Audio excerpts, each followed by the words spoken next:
PDU. Today we're specifically going to talk about AC/DC chargers, DC/DC chargers, what is a DC/DC charge, and how you apply it to a dual battery setup. We are getting lots of people that are getting into the forward driving, camping, free camping scenarios that don't have much experience in batteries and how they work and what's required to run them correctly and preserve them. And that's quite normal, because it's not that it's not a tutorial for dummies, but it's just to explain the simplistic aspect of running a dual. It's not as complex as you might think. AC/DC charger, quite simply, is one you plug in a 240 cable into, say, 240 into the wall, and it converts it. So it takes AC, so 110 to 240, for example, and converts it to 12.6 or 14.6 or 1224, whatever it is at the other end. So DC is direct current, AC means alternate current. So that's an AC/DC, so you're typically going to get that with a battery to charge it up, and it's a regulator. It's going to take it, convert it, and regulate it. That's what it does. And then you get DC/DC. So basically what it's doing, it's taking a DC/DC charge, so that's from a 12 volt system or a 24 volt system, even 36 volt system. It's taking that and it's going to convert it to a constant certain amount of outage. So these are called SIGA-DCs. This is what we have to run, grab and go for our Nomad range. These are Life PO4. You can plug one of these into SIGA socket in your vehicle. That's a DC/DC there. It takes 9 to 36 volt, okay, in, which is coming from the SIGA plug. Comes out here at 14.6, 5 amp stable. We have these in 10 amp as well, which is for the SIGA sockets that are rated over 15 amp. A normal SIGA socket in a vehicle, just so you know, it might have 120 watt on it. That means 10 amp or less. Just so you know, a lot of people don't realise that. So you've got to look at the rating of your SIGA socket. So we've got them in 5s and 10s, and then you've got 10s and 20s. You can get them with Andersons. So the Andersons here, double fuse, does the same thing. Takes the voltage in from DC, stabilises it, and converts to whatever your output is. You can take a 9 to 36 volt as an example, or even a 12.6 or whatever, and you can convert that to 14. It's called a stepper. DC/DC simply takes a DC charge in, converts to something stable for you to charge your auxiliary battery or your second dual battery, and that's all they are for. So you'll find that at the end of this tutorial, I'm going to post up some what they call DC/DCs with solar inputs. You get some of the ranges. You get Red Arc, Energive, Matson, Trident. There's a number of companies out there that do some really high-end stuff, and that's got a Life PO4 setting, and that's what you need to make sure if you're running lithium in your vehicle. Just make sure that it does have a Lilan setting, which will have 14.6. And what happens when the units charge up to 14.6, it'll come back down when the charge is off, when the car's off, for example. That has a built-in VSR typically. So the solar input DC/DCs are connected to the vehicle, and they connect to the solar panel. So it does it all for you.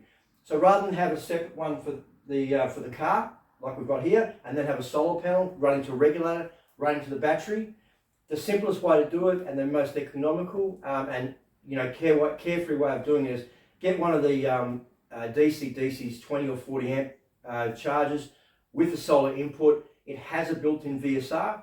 VSR stands for voltage sensitive relay.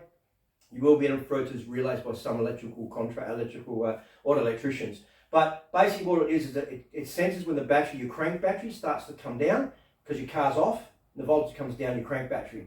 And then what happens is it turns off the actual current going through to the auxiliary battery. Because if it didn't, then it's just going to keep draining it, and then you've got a crank battery that won't start. So that's what a VSR does. You can run without VSRs, but you need to know what you're doing. So to set and forget, you're better off looking at getting a DC/DC charger with solar input to run any of ours or even other power banks, just to make it easier for you and from the install perspective. So if you've got a smart alternator, you'll find that on the DC/DC side of it, it might have a little ignition wire. That just runs back to the ignition, back under the bonnet there. And the DC/DC with solar input, the units themselves typically go out the back, and they go close to the secondary battery, which is not under the bonnet. Obviously the heat, etc. does degrade batteries. It degrades all electronic gear. So even though they can handle it, but these are designed to be put out of the way in a cooler environment. So AC/DC simply means taking 240 or 110 to convert it to low voltage. DC/DC means it's taking a low voltage, say between 12 and 36 volt, just as an example, and you convert it to something stable in that range. So in this instance here, we're taking these, it's going to convert it to 14.6 for lithium for the Life PO4 or a prismatic Life PO4, and that's all a DC/DC does. So the other thing you need to be aware of is that when you're doing a dual battery setup, is to make sure that you've got clean runs from the front to the back. Be careful about cutting into existing wiring, cutting DC wiring into AC wiring. We do see that quite a bit. We use this substandard and very small cable, which is creating a lot of resistance. heat and so on in the cable runs.